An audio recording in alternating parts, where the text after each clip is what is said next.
It doesn't matter how efficient we are if we're all dead. If you want to know if your air quality is good, stop testing your air, start testing your dust. Over 50% of the global population deals with at least one chronic condition. Go to every room in your house that has an air freshener and throw it away. That's usually an indication that you have mold spores in your air. This is the first month that the US government has outlawed the only type of light bulbs that are good for you. Our government has completely given up on any kind of standards that are around human health. They are not your friend.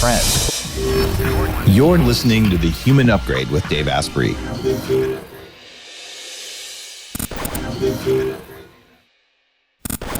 I will not buy a fabric couch.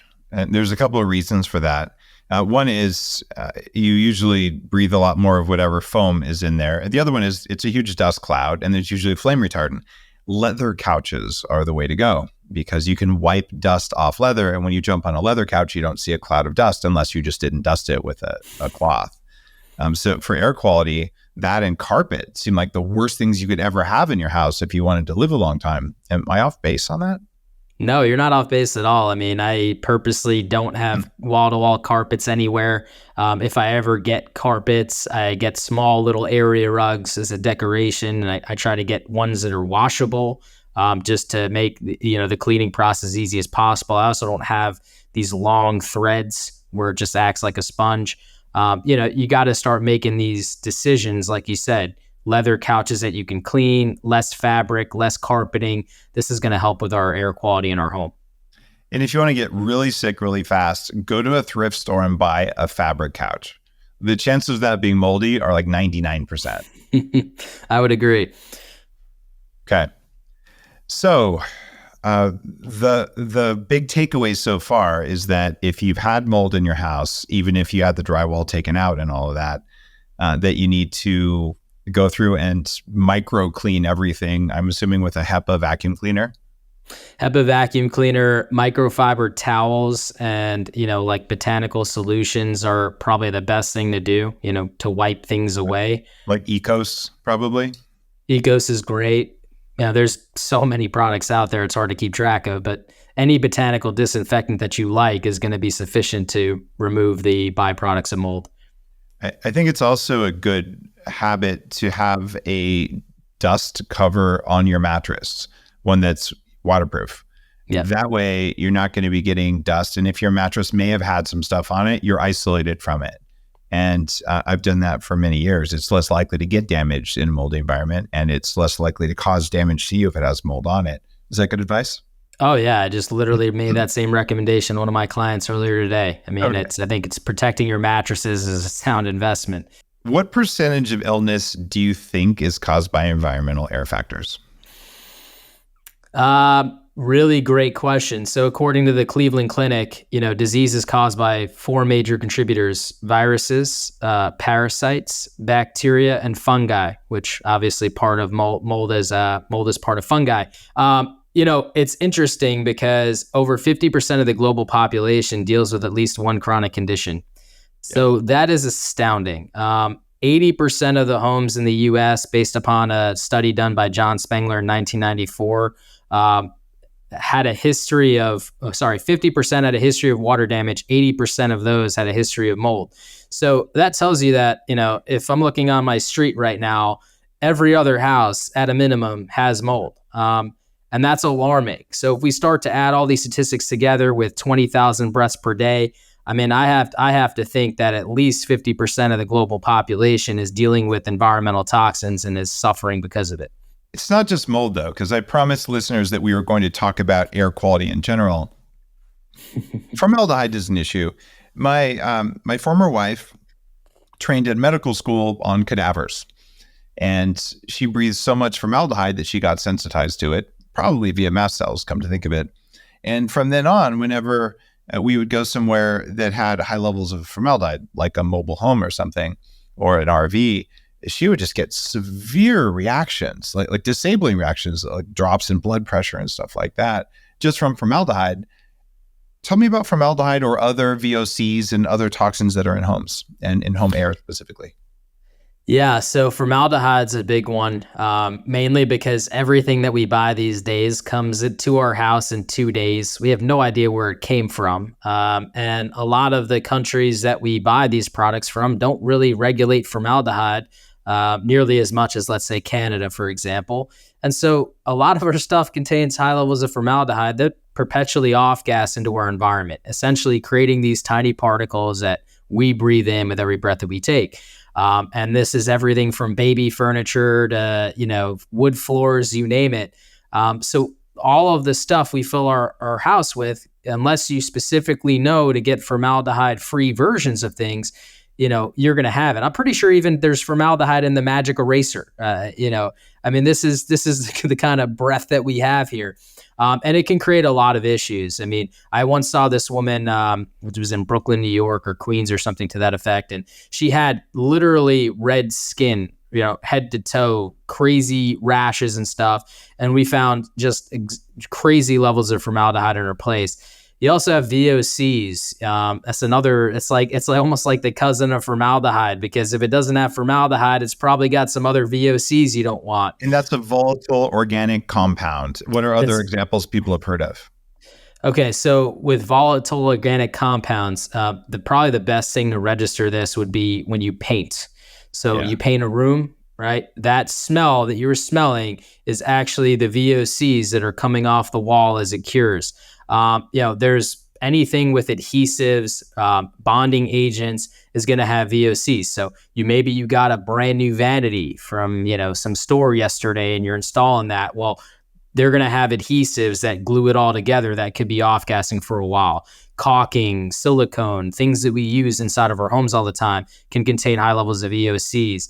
Plastics, lots of plastics and stuff like that can off-gas. Carpeting has high levels of VOCs if you put in new carpeting. So it's kind of all around us and creates another barrier to poor air quality or having good air quality. And then with that, mold also produces VOCs called MVOCs. So if you have mold and bacteria and VOCs and formaldehyde and all the amazing things that we have out there in the environment, we really create this situation where it's this perfect storm. We're overloading our immune system and we're paying the price for it. People often ask me all the time, why is this becoming such a problem today? Mold's been around forever. We've been breathing inside of spaces forever. And, I think we have a little bit of amnesia there, a little bit, because obviously we've been living a little bit longer here and here. Actually, last year was the first year that our longevity declined. When I look at this, if we look at the history of what's going on here, back in the 1970s, we had Richard Nixon in office. Richard Nixon and China and Russia, they're all getting together and they start this feud about energy efficiency. And this is where I think we really just we executed before we looked at consequences. Since then, we have made several strides forward in energy efficiency. And like you said earlier, I mean, we're absolutely trading energy efficiency for health right now. And so it doesn't matter how efficient we are if we're all dead, right? When you look at all of this, it's the craziest thing. We seal these buildings with spray foam, top to bottom. It's the new thing. Why spray foam? You get the better R value per square inch. Okay. With that being said, there's no fresh air exchange. Our homes have historically breathed really well. You used to have these walls that would they're like a balloon frame. So you would have a wall chase in between your interior and exterior wall that would go all the way up and down. They got rid of that. We're starting to build them tighter. And then it just went worse, switching from regular insulation like fiberglass or wool to spray foam. And even in attics, like if you understand building pressurization, air is going to rise. So when humidity comes into play, because it's summertime, let's say, that hot, humid air is going to rise and it's going to get trapped in the attic. And typically when you look at these homes, the way they're designed, you got no ventilation in the attic because they're spray foam. So all that humidity just stays there and just fills the house like a balloon. And then what else do we get? Well, mostly our HVACs are in the attic in these designs. And so now we get mold growing and bacteria growing in our attic. Now it's sucking into the HVAC and spreading out across the house. and then we wonder why, we're not feeling so well. And nobody's even talking about it as a big problem. It's a very small few people like you and me right now. I would go so far as to say that cheap energy is fundamental to human freedom and human health. Because if you can't afford to heat a home that has proper circulation so you don't get mold and bacteria growing all over the place, you're going to get sick.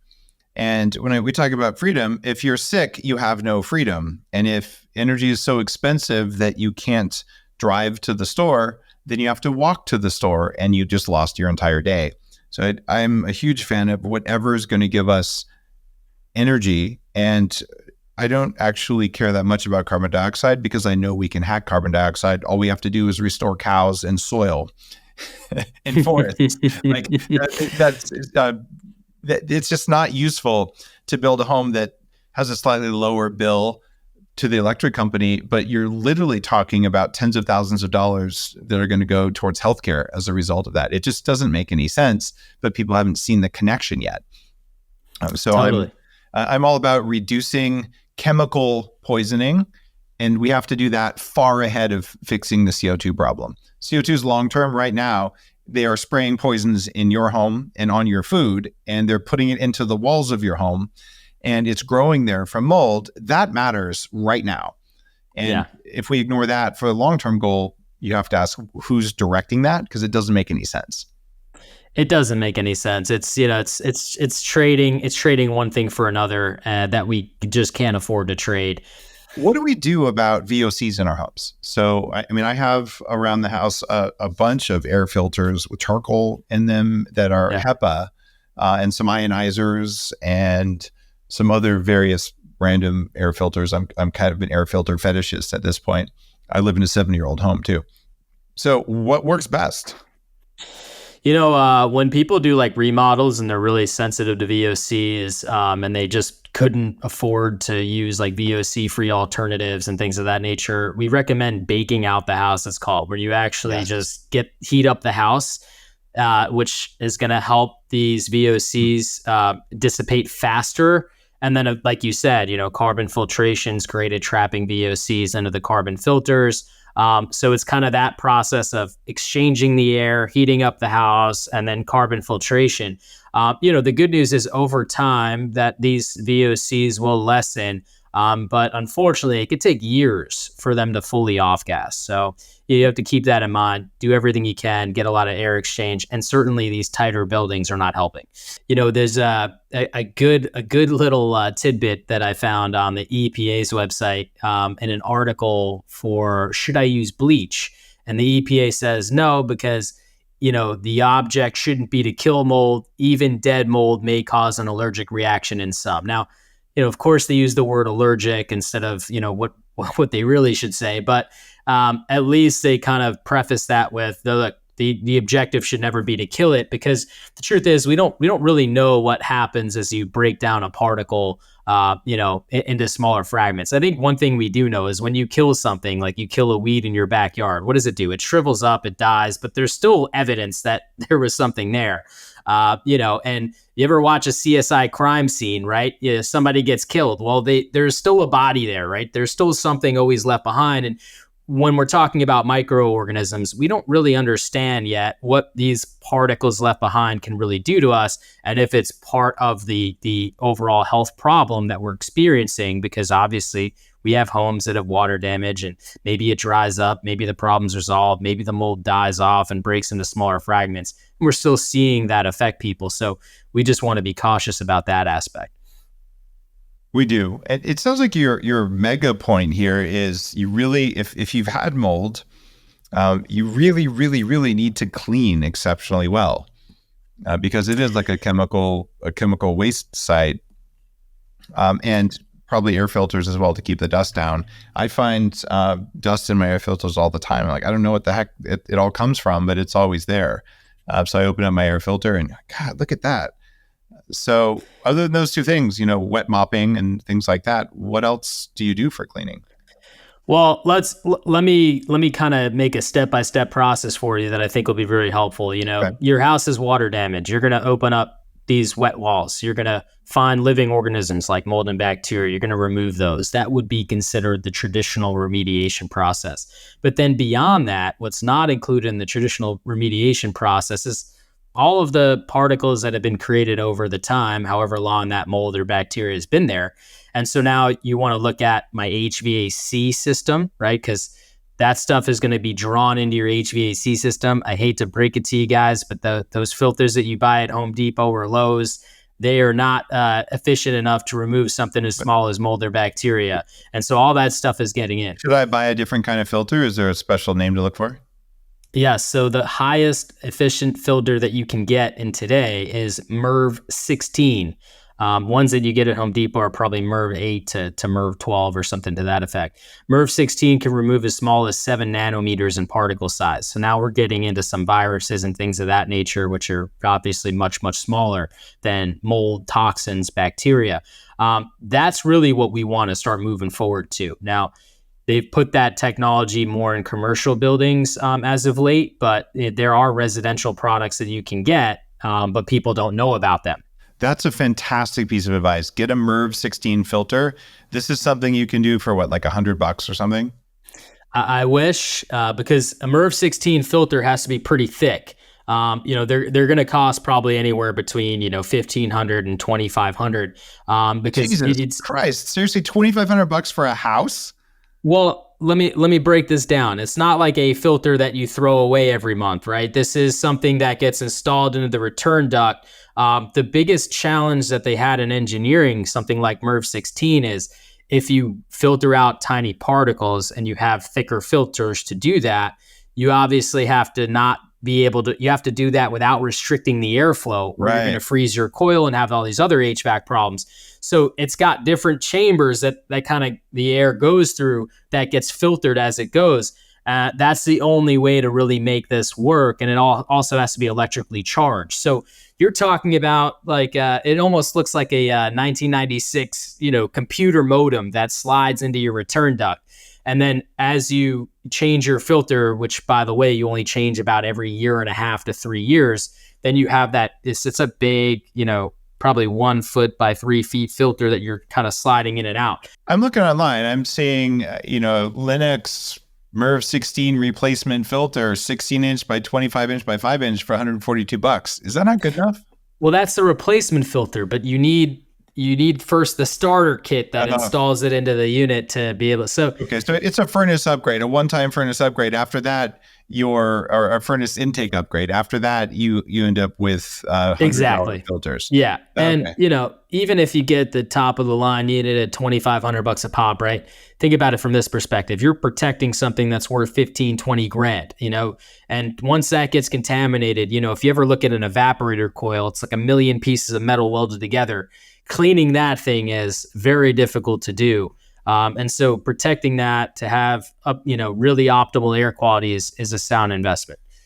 Now, a lot of the Upgrade Collective, by the way, if you're listening, you can go to daveasprey.com and sign up to be a live audience member. They're saying like if you do MERV 13 is better, that it ruins your AC. It seems like there's a lot of pushback even from people who aren't AC experts saying that this is going to be really rough on your house.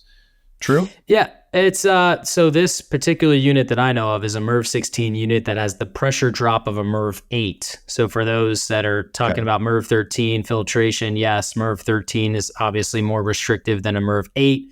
MERV 8 is the ideal restrictive airflow in this sense. But if you get a product that is engineered properly, you can have the pressure drop of a MERV 8, as I was talking about, different chambers as the air passes through. This is really useful. So if you're remodeling and you have control of that, that does sound like a good investment to make sure that you have that ability to really properly filter your air. Plus, bonus point, if there's forest fires in your area, things like that, it's just, you're going to live longer. As a biohacker, you could invest unlimited amounts of money and energy into biohacking your health. Problem is, you want to spend the least possible to get the most benefit. And I've got one for you. And it's simple. It's blood flow, specifically to your brain and the parts of your body that may not get enough. To get the most out of all of the supplements you take and all the tech you use, you've got to have blood that goes where it belongs. To protect the fragile inner lining of every blood vessel in my body, I use Arterisol HP, and I have for 7 years. It's from a company called Calroy Health Sciences, and they have researched their formulations to the ends of the earth so that they actually work. The product Vasconox HP provides long-lasting nitric oxide support about 24 hours, according to an open-label published study, far longer than typical nitric oxide bead supplements. So if you're ready to stack your hacks, get more benefits in less time, go to calroy.com/Dave and they'll give you a great deal. All of your other hacks will thank you. HVAC kind of is necessary where I live in Texas because you need AC because it's really hot here. But for a lot of people, like when I lived in the Pacific Northwest, you just need baseboard heaters. It seems like those are actually a lot better from an environmental perspective. There's no duct work. There's no recirculation of air, a lot less dust. Easy to clean. Yeah. You know, and they're cheap too. And they're cheap. Yeah. I mean, you know, when in terms of heat source, that's great. Obviously, they don't really provide AC, these baseboard heat units. And so there's always, it's AC is the monster here because any evaporator coil, which basically provides us that AC, it's going to condensate. You know, it's designed to pull the moisture out of the air to cool it. You know, there's any coil is going to push off probably like 45 to 55 degree air. So you're going to have condensation due to the temperature differentials of the room that you're actually cooling or where that HVAC unit's located. So, you know, people don't realize that, you know, you're always going to have this wet environment in your HVAC unit when you're using AC. And that's true of even if you just have the in the wall units, right? So the biggest complicated part is the coil itself. And if you don't filter the coil, the mold that's among us is going to get to it and it's going to start to grow on it. Same thing with bacteria. Wow. So there's a lot to be done around ACs. So if someone's listening to this going, oh man, I do have some of these health problems and I don't know what's going on, it feels a little bit overwhelming. So you can clean everything in your house or hire a cleaning service. New little tip there. If you're hiring a cleaning service, tell them they can only use your chemicals and your tools. The last thing you want is from some Stacky Bottra's mold bomb house. They bring a mop from there into your house. It's like swapping Q-tips with someone. Just don't do that. But aside from having a cleaning service come in and just only use your stuff, including rags and everything. Okay, what do you do about your HVAC? It kind of feels a bit overwhelming. If you don't have $2,500 to do, should you have it cleaned? Well, you can have it cleaned, you know, and cleaning it can be pretty expensive too. You know, the typical going rate of a good company to come in and clean your system is about $1,000. You know, so when you look at it from that perspective, the $2,500 doesn't seem so bad because without it, you're definitely going to need to clean that thing at least once a year to really maintain and prevent these small particles from forming living organisms around that coil. You know, you obviously can do those two strategies, whatever makes more sense for you. But if you can't get the MERV 16, get the best one that you can afford. I mean, basically how it works is the higher the MERV rating, the smaller the particle it can remove. And so you want to really think with that. You know, some of your guys were saying that, you know, going MERV 13 or higher could cause problems. The other thing to consider is where do you put this filter, right? So you don't want to have a filter at the unit, a filter in the grills, you know, at the returns. It's just too much filtration. It's going to restrict too much airflow. You want to pick and choose one and get the best filter you can, either at the return grills or at the actual unit itself. And cleaning's huge. I mean, cleaning's a huge part of maintaining air quality. As a matter of fact, if you want to know, you know, if your air quality is good, stop testing your air, start testing your dust. Okay. Testing dust. You have some sort of dust testing thing. Tell me about it. Yeah, it's called the dust test. So very easy to remember. What it uses MSQ PCR technology, so DNA analysis. Yes, we're all having code flashbacks with the word PCR here. So with this technology, you're identifying and speciating different species of mold, bacteria, you know, mycotoxins, different mycotoxins you can have in your home. And I think it's really important that we start looking at that, not because of the technology or anything else, but because of actually, it just makes more sense. When we test the air, we're only really capturing A, within a small proximity of where that actual pump is located. And B, dust is too big to fit inside of this cassette. So you're going to be missing all the mold that's settled in your dust. You're not going to get an accurate read of what you're actually being exposed to. But since we know that we breathe in our dust all the time, I'm literally seeing dust particles around me as the light is right in front of my face here.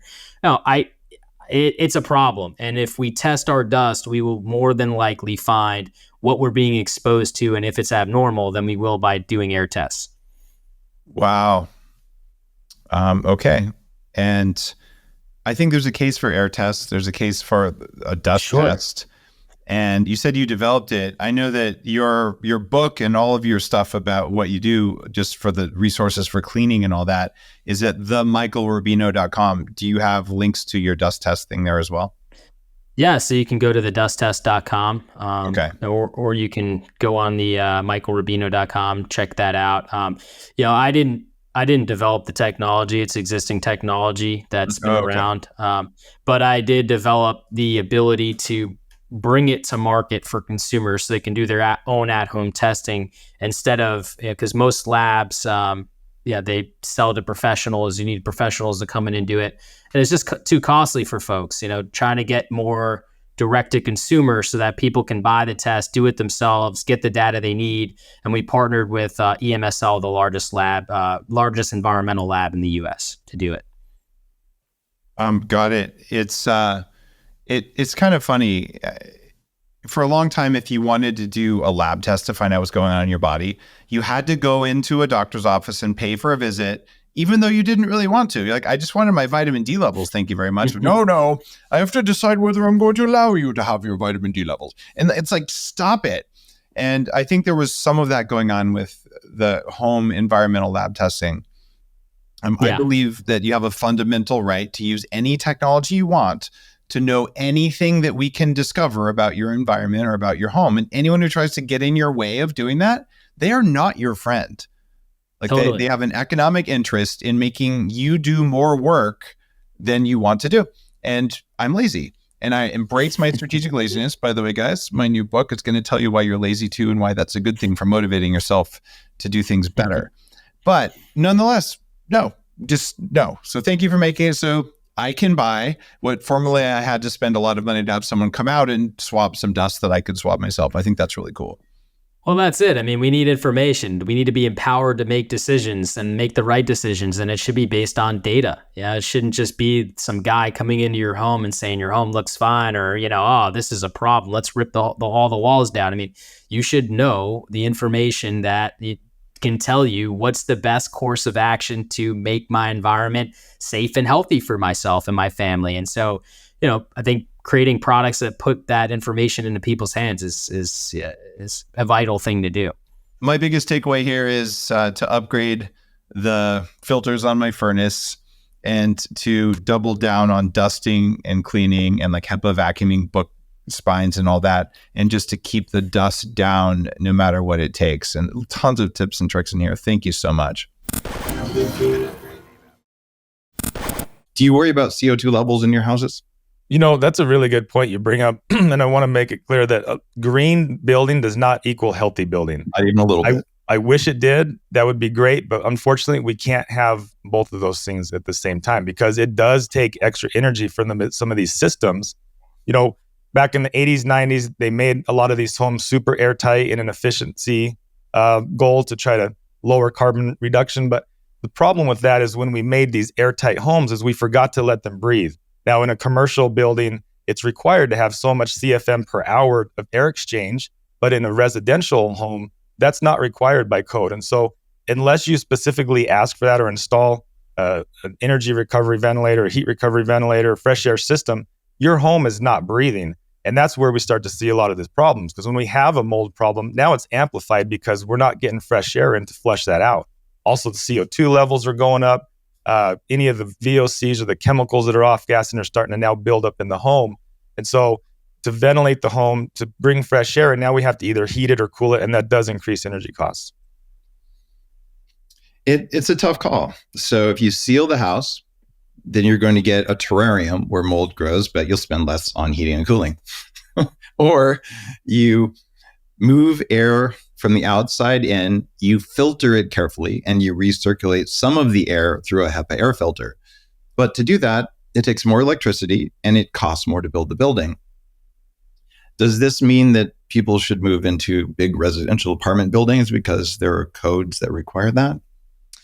I think what it comes down to, instead of building a huge 6,000, 8,000 square foot home, maybe we just downsize just a little bit and we focus more on the health so that it evens out in the long run.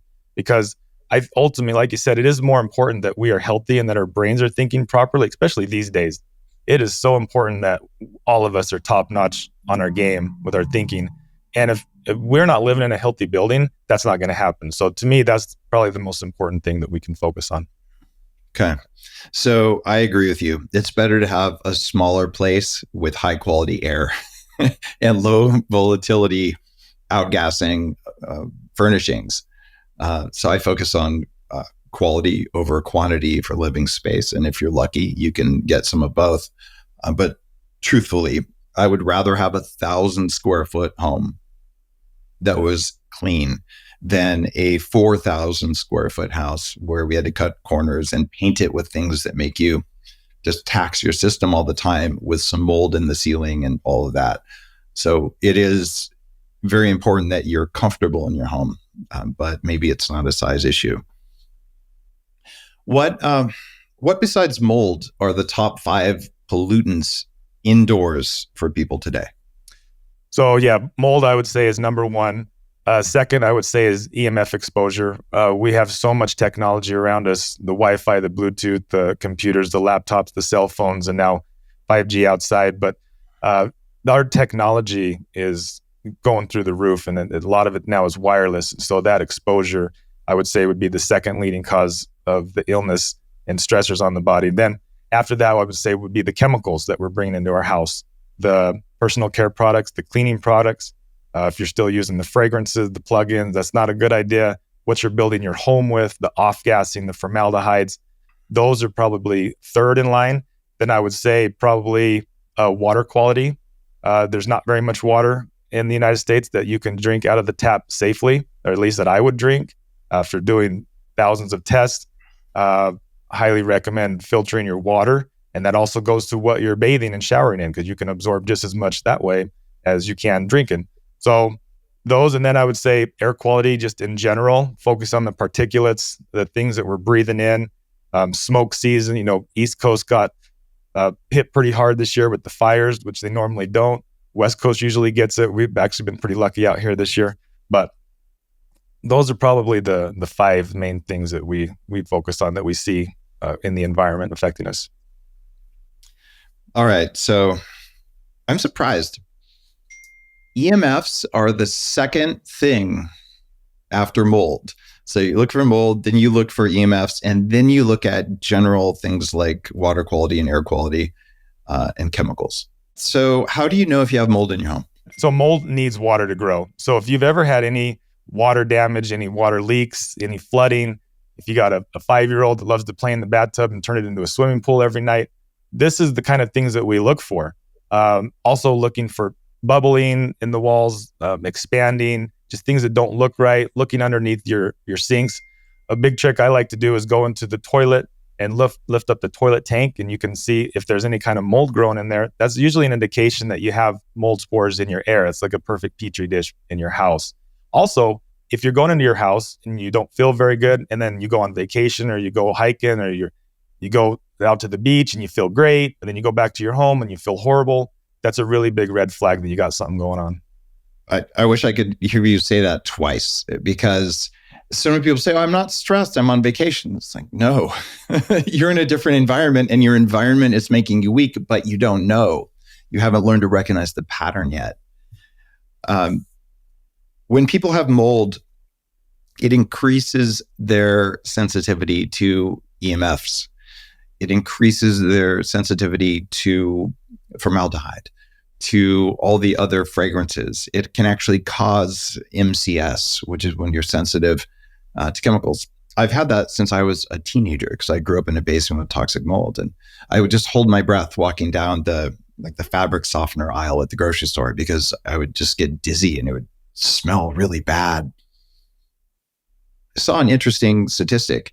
75% of homes in the US use air fresheners. These are endocrine disrupting chemicals that mess with your estrogen, your testosterone, with your brain, with your children's development because it smells pretty, because someone convinced you that your house shouldn't smell like a house.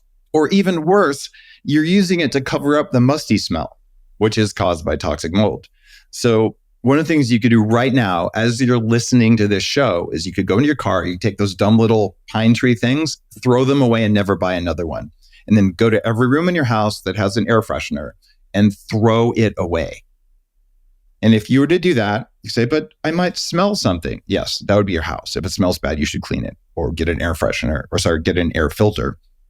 Or maybe you could get some essential oils and a diffuser if you want to do that. This is how healthy homes are made. But if you're doing that right now, the effects on your IQ, on your hormones, they're meaningful and there's no regulation of the stuff that's in those.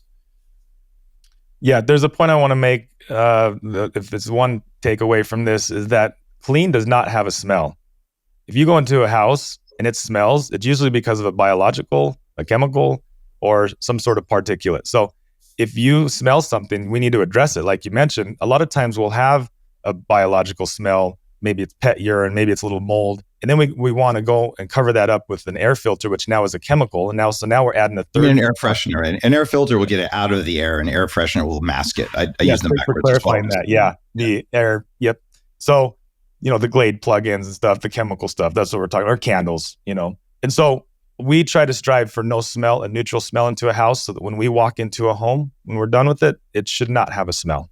I totally agree. You might get a cooking smell for a brief period of time, and you don't have to hide that with a fake chemical smell. Cooking smells dissipate, and they are air pollution when you think about it. So what I like to do, especially when I'm cooking, is I turn up the air filters that I have and I turn on the vent hood so that way I can get as much of that out, because cooking fumes are the number 2 source of indoor air pollution after smoking, if you still smoke in your home. I noticed that I had a problem with that in my home in Canada, where we actually upgraded the hood on our stove so that it had an outdoor vent instead of recirculating the air. Because every time I would cook, my air filters would suddenly recognize that the indoor air quality went from blue all the way to red, and then they would turn on full volume. Like, wait, my whole family is breathing this every time I cook something on the stove. That's not cool. Yep, correct. And that's a point source in the house that we have pollution. That's what the vents are made for. In the laundry room and the bathrooms and kitchen, we typically have these exhaust fans. And so these are sources of pollution in our house that we want to exhaust. So if you're cooking, and especially if you're using gas, you need to be using that vent all the time. And so that's one way we're going to exhaust it out. Now, the other thing you mentioned with air purification units, either a standalone unit or a built-in HVAC system where we're pulling the particles out of the air. So we got that, and then we got bringing the fresh air in, exhausting the stale air. And those are really the 2 ways we hit air quality. Very good advice on what to do there. I haven't solved the cooking thing. I still notice that the air quality goes down when I cook indoors. But I want to ask you this. How important is the gas stove versus electrical? With the electric range, you're going to have an EMF field from it. You're going to have a magnetic field. So if you're standing next to it, you're going to be exposed to this magnetic field. Now, I prefer gas, but I also very strict about making sure that I'm ventilating properly. I have a pretty strong fan. I crack the door a little bit in the kitchen to make sure we have good positive airflow going through the house. And then I also have air filters, one in every room, just to kind of as a backup. But yeah, every time, we cook inside, if we're cooking fish or something, they're going to kick on for a little bit. You're going to filter that out. But super critical with gas, make sure exhaust it out. Otherwise, I don't really feel like it's too big of a problem, but just make sure you're managing that. You need clean, high-quality protein in your diet. That's why I recommend Puree PW1 whey protein. It's made from pasture-raised cow's milk. It has no hormones, GMOs, and pesticides, and it comes in 2 flavors that taste really good: bourbon vanilla and dark chocolate. Puree's PW1 is third-party tested for over 200 contaminants you might find in other whey proteins, so you know exactly what's in it. Puree certifies each batch with the Clean Label Project, which means they check for heavy metals, bisphenols, and other residuals you don't want in your body. You can even scan the QR code on the package, and they'll show you the test results for your specific batch. That's true transparency. Right now, because you listen to the show, you get 20% off the already discounted subscriptions. That's a savings of nearly a third off the price. I want you to have high-quality, animal-based protein that's affordable, and this is how to do it. To get that special discount, just go to puree.com/Dave and use code DAVE. PUORI.com/Dave. If you had a choice to improve the quality of human lives and you could ban either gas stoves or politicians, which one would you ban? Ooh, that's a tough one. No, politicians for sure. All right. Maybe those decisions are not our government's decision to make for us. Right. Just like lighting is also our decision, no one else's. As we're recording this, this is the first month that the US government has outlawed the only type of light bulbs that are good for you, which was incandescent and halogen. So now you can only buy the ones that create lots of EMFs and lots of visual stress and that dysregulate our bodies, which are LED light bulbs. Yeah. So if you were to say, what's the sixth thing that affects us? I would say lighting. Lighting is huge. It's what you talk about with circadian rhythm and red light. You've been talking about that for years. So that's super critical in the home to make sure we have our lighting dialed in, but not just the color spectrum, but the flicker rate, which is where we get into with the LEDs. Is they have a flicker rate, and that's what makes them efficient. They're on for a period of time, then they're off and on. This has happened so fast that to us, it kind of perceives like it's natural light, like the sun. But if you measure it, and then the brain knows that it's actually a flicker rate, and that actually affects quite a lot of people. I've had people tell me, I'll go into their home and they say, well, I don't really like having the lights on. I don't feel that great with the lights on. I said, well, what about when you go outside? Does the sunlight bother you? Well, no, the sunlight doesn't bother me. That's fine. Okay, well, it's not the light that's bothering you. It's that flicker rate and the too much blue light in it. That's the problem. I'm a little torn because you mentioned earlier candles and air pollution.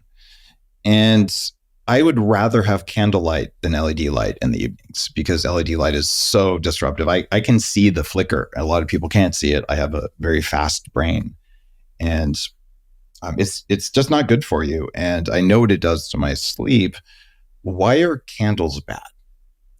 It's not necessarily the candle or the flame. It's what they're making the candles out of. So if we're using petroleum-based candles and then they're adding fragrances into it, now we're releasing those particles into the air and we're breathing it in. If you were using natural beeswax with essential oil, that's not a problem. It's what's in the candles that you're breathing in. That's the problem. Right. So they're putting the same stuff that's in Glade air freshener into a petroleum or a soy-based candle, and then it makes little, basically, exhaust into the air. A pure beeswax candle also creates air pollution. It's just less harmful air pollution. And I would rather do that than bad lighting. It seems like you can get wax-based LED candles that are dim enough that they don't create too much of a problem. I actually have those all over my house because it's easy and low cost. And it's a lot gentler light than having these direct overhead LEDs now that I can't just have a normal light bulb. Okay, so light pollution is a part of it. Your company, Test My Home, is an interesting company. It seems like we're going to need a lot more of this over time because our government has completely given up on any kind of standards that are around human health. It's more like which industry profits most by them forcing you to make your house a way you don't want it to be. Let's talk about some of the other stuff that's going on in your home. So mold, yes, we've talked about that, and I've done several episodes about it. Homebiotic is one of my companies that makes a probiotic spray that you put in your house. And it's something that I feel like there's a good body of knowledge on it and it's getting stronger and stronger. And I'll just say, to sum that up for people, if you smell musty stuff, you probably have a mold problem. If you don't smell musty stuff, but you don't feel good and you don't have another excuse, look for mold. You can hire Ryan or one of his guys to come out and take a look if you're in one of the 5 locations. And it's testmyhome.com, right? Right. Yep. Okay, cool. One of the things that drives it, though, is humidity. What is the right range of humidity to have inside your home? Ideal for the human is 45% humidity. Anything over 60%, and we start getting cold surfaces, we can have condensation. And really anything over 80, then you're really in the more of the danger zone where we're going to have spontaneous mold growth. I was in where was I? Yeah. I was in Cartagena, Colombia recently, at a hotel, actually at a couple of hotels. The outside humidity was 99%. It was crazy. And of course, the AC is on, running full blast in the hotels because it's really hot. And if you open the door to your hotel room to the outside, within 1 minute, the floor would have standing water from condensation, that hot, wet, dense air hitting cold floor. And to the point there were there were signs everywhere saying, watch out, you could fall down. But everywhere smelled like mold. I was in the Sofitel, which is a nice hotel. The bed sheets smelled like mold because you can't seem to get away from it. What do people who live in really humid environments, how are they ever going to have a place where there isn't mold indoors if they have air conditioning? They have to build their homes accordingly. And I don't know down there, but I know in Mexico, we have a lot of concrete. You don't see drywall down there, especially along the coast. It's a lot of, you don't see carpet as well. It's cement floors, it's cement walls, it's brick. It's material that is not conducive to mold growth, but they also keep it really clean too. And that's another thing is you got to take the food source away. So mold needs water, it needs a food source, which can be an organic material, and then it needs a mold spore. So mold spores are going to be in the environment everywhere. We can't really control that. Moisture, we can control to a certain extent, except for in the situation you're talking about. So then the third thing is let's take away their food source. So we can take one of those legs out of the three-legged stool. We're not going to have a problem. So that's typically how we address it in humid climates. I've seen locations where the air conditioner, because it creates moisture, they actually put the moisture to evaporate inside the home, which is going to create mold, right? So a good air conditioner is going to channel the moisture into a drainage system that goes outside the house, right? That's really important. What about carbon monoxide? Yeah, so that's a silent killer. That's a dangerous one. You hear these tragic stories where families fall asleep and they never wake up. And we don't want that to happen to anybody. And that comes from burning fossil fuels. So our cars put off carbon monoxide. Your water heater can potentially put off carbon monoxide. Now, they should have ventilation systems that pull that out to the outside, but sometimes those fail. Sometimes those get plugged up. I was actually staying in an Airbnb once when I went in and it just didn't smell right. And I'm doing some investigation. It was the basement level of a house. That in the mechanical room, they had the fresh air return that came in to supply air to vent the heater to go out. Well, they had stuffed a pillow in it.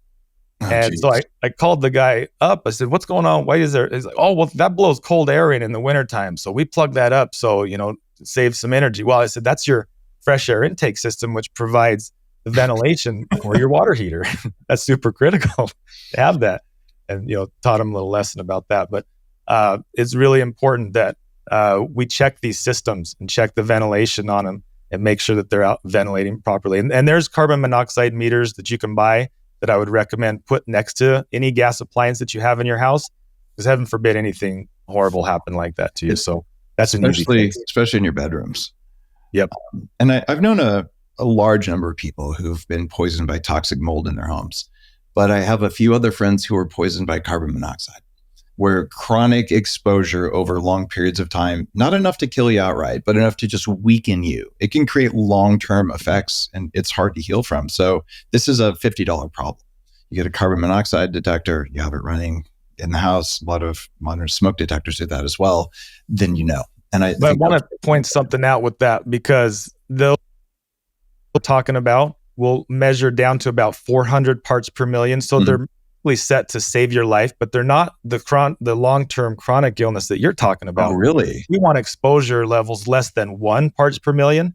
So if we have a small leak where maybe it's up to 100 parts per million, it's enough that over time, chronically, you're feeling fatigued and brain fog and just wore down. And I've seen situations like this where we've gone to a new home and we have sensitive meters and find we have a small leak, not high enough to set off the meters, because they set those meter levels pretty high so that every everybody doesn't call the fire department when they go off Right. on Thanksgiving dinner. Okay. It's really meant to save your life. So I would recommend, in addition to having the meters or the monitors, which will save your life, but also you can go on Amazon and buy an actual carbon monoxide meter that will go a lot lower, and just do regular checks just to make sure you don't have those low levels that are giving you that chronic exposure. How much does that cost for one of those meters? You can get a good one online for $50. Okay. So not Yeah. terribly expensive. No, not at all. If you're a parent, this is probably even more important, just to make sure that the space for your kids is safe, especially if you're just not feeling right. Okay, what could it be? Look at mold, look at carbon monoxide. Those are those things that are hard to spot. What do you do about VOCs in your environment where you can't, rip out all your carpets and change your walls? The biggest thing I recommend in that situation is getting fresh air in the home. It kind of comes back to what we're talking about. These homes are airtight, they're not breathing. Crack a couple windows. If you don't have a fresh air ventilation system, then I would say every morning for 15 minutes, go around and open up all the windows, flush all that out, start with brand new fresh air. And then in the evening, do the same thing. Now, the only caveat to that is if it's a high pollution day, if you're in the inner city, or if it's a fire day and the smoke is pretty bad, those days we want to keep things closed up. But in general, we want to get fresh air into the home. Now, also the humidity can be a factor too. If it's a really humid day outside, make sure you have some way to control that humidity if you're going to let all that humidity into the house. So it's not always a cut and dry answer, but generally installing an ERV system that's going to pull in the fresh air, that's going to pull out the humidity. It's going to bring, but if you're renting, then it's kind of hard. So, those are some of the things we can do. Fresh air. Okay, fresh air matters so much. The other thing that I like to do that has been a practice of mine for years, if you get something that smells like plastic, those are VOCs. If it smells like paint, it could possibly be formaldehyde, which we're going to talk about in a minute. But what I'll do is I'll take them and I'll put them in the sun for a day or two, and you heat them up. And if it's winter, then you put them in a closed room with a strong heat source and a cracked window. So what you're doing there is you're baking it out because they're volatile, which means they respond to heat. So you can take a pretty stinky foam thing, you leave it outside in the sun for 3 days. It's not going to smell very much because you're baking out most of it. And sun can damage some things, but that seems to work well. Even with cars, that new car smell. I do the same thing. I put it in the sun, leave the car running all day with the heater on full blast and a window cracked just a little bit. So the inside of the car is just uncomfortable. You would not want to be in there. But what you're doing is you're creating circulation and heat to just get that new car smell out so it doesn't give you a headache every time you drive. Anything else that works for absorbing VOCs? You can use carbon air filtration. That also works. So air filters, air purification systems that have carbon in it, they need to have the activated carbon and a good amount. Some of these filters just have a little layer over the top. And when the carbon has absorbed to its max like a sponge, it's not going to absorb anymore. So you need a pretty good carbon air filtration system. So that the bake out process, ventilation, and the air purification, those are really the three main ways to handle it. But my favorite way is to not bring it in the home in the first place, or build a home if you can from scratch that doesn't have the VOCs, or buy a home that's a couple years old that's already off gas. And if we don't have the source in the first place, then it's a lot easier to deal with. So interesting. I grew up in New Mexico. In fact, my grandparents were at Los Alamos National Labs, which is like where they invented radiation, as well as a lot of nuclear power that actually is a very clean source of power. The modern ones, which most of the time they're harder to build because of regulations. But if you really want lots of cheap power with fully encapsulated pollution compared to coal or even solar, there are advantages. So, but setting off bombs, we've set off about 1,000 bombs on the surface of the planet.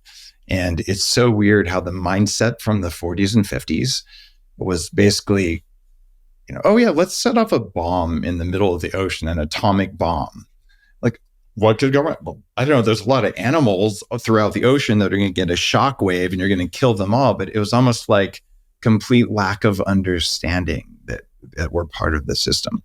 So it would have been better if we didn't have all the bombs tested that we have had done.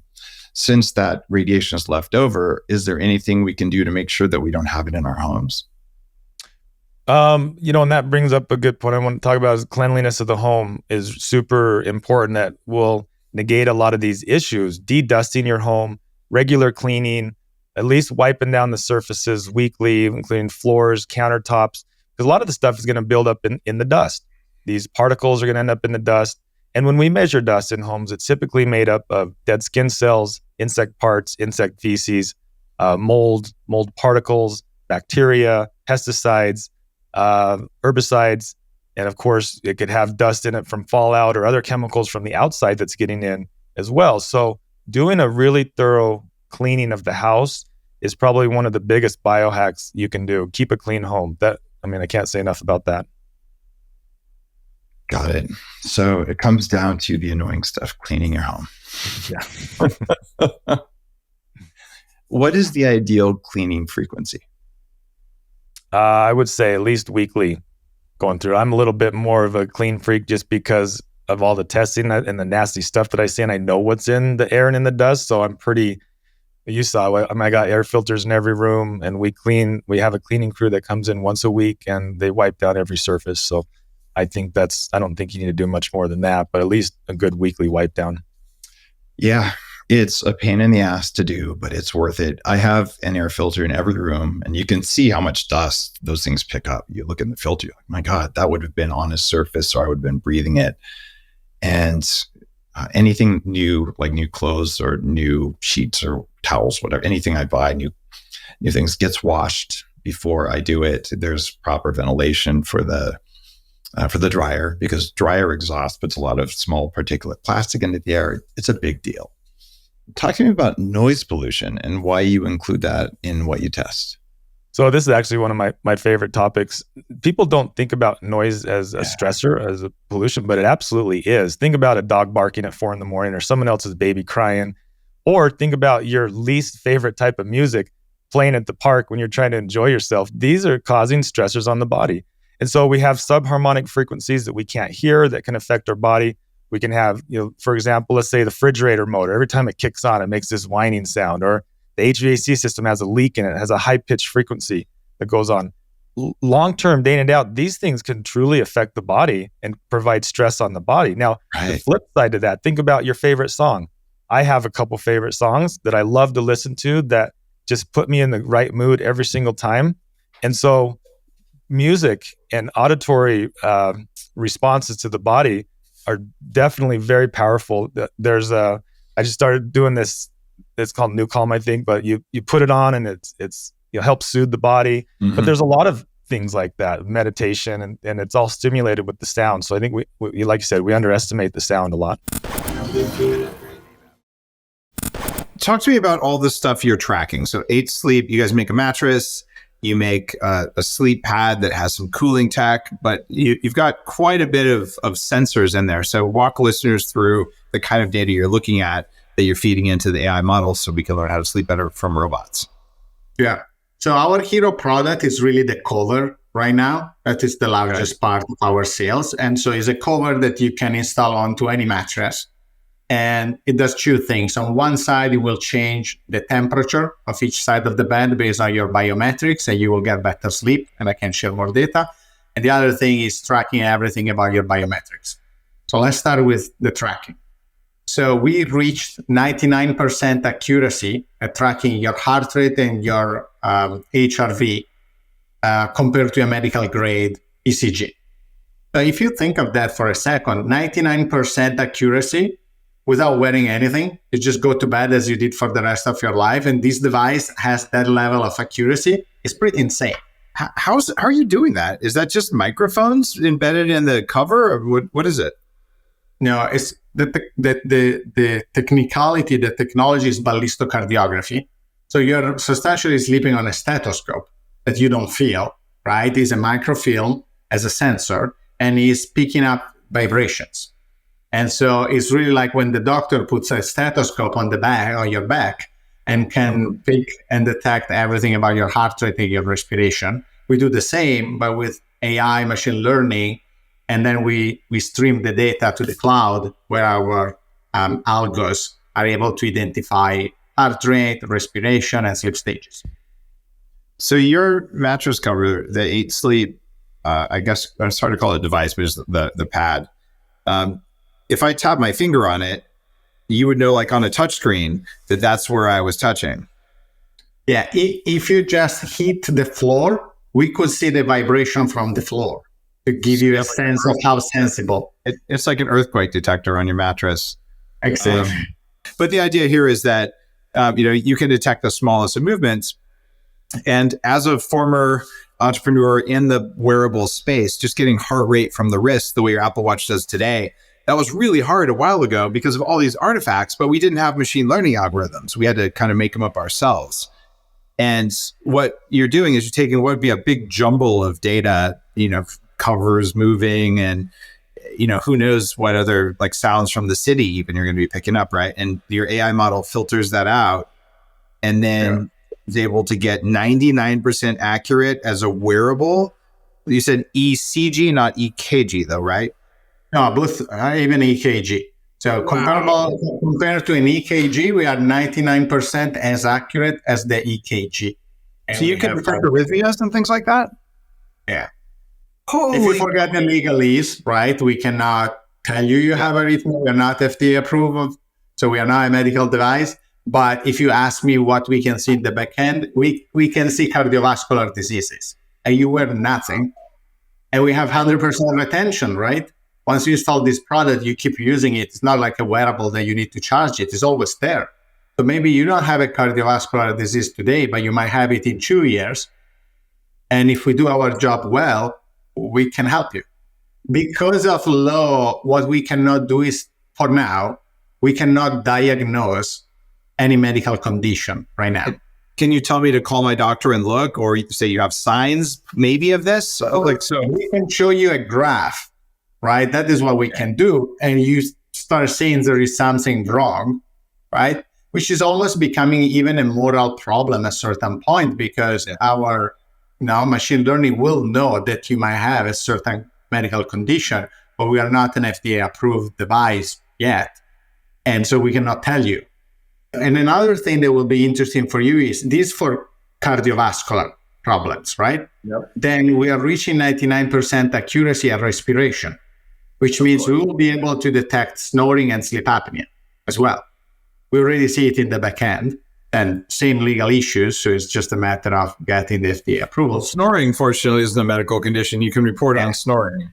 Exactly. So we have sleep apnea and you just gave it a new name that wasn't a medical condition and just like let's do that. You don't have cardiovascular disease. You have arteriovascular disease. It's a new thing we made up. I'm telling you, it's legally okay. It's borderline, let's say. This is why I'm not an attorney. Okay, that's all I can say. I'm so intrigued just at the size of the data. My prediction is that over the next 3 years, huge swaths of unknown things about humans are going to be unleashed because we've had enough data from a few years of monitoring, and now the AI self-learning systems are just coming online. So it's like the great enlightenment of the human condition happening because of these biohacking technologies combined with hardcore tech. There is another interesting thing here, that in the past we had consumer devices and we had medical grade devices, right? Medical grade devices were they look ugly. They were terrible user experience. You didn't want to use them. Think of CPAP machines. Consumer devices were not accurate enough. Yep. These two things are merging now, right? Your Apple Watch is becoming a medical grade device. A-Sleep will become a medical grade device, and they still look great and is a product that you can use every day with a great interface, UX and UI. So this is how the world is changing. See you next time on the Human Upgrade Podcast.